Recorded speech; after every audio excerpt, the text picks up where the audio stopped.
Welcome to our channel. If you want to cancel your Xbox Live subscription, follow these easy steps to stop automatic renewal and prevent future charges. Step 1. Go to the Xbox website at xbox.com or access your account through your Xbox console. Step 2. Sign in with your Microsoft account that's linked to your Xbox Live subscription. Step 3. Navigate to Services and Subscriptions or Account, then select Subscriptions. Step 4. Find your Xbox Live Gold or Xbox Game Pass subscription in the list of active subscriptions. Step 5. Click Manage next to the subscription you want to cancel. Step 6.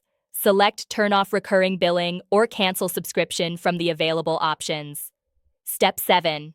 Microsoft may offer you alternatives like a discounted rate or switching to a different plan.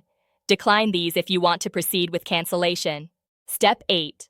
Confirm your cancellation and note that you'll still have access to Xbox Live features until the end of your current billing period, and check your email for confirmation of the cancellation. Don't forget to like this video and subscribe to our channel.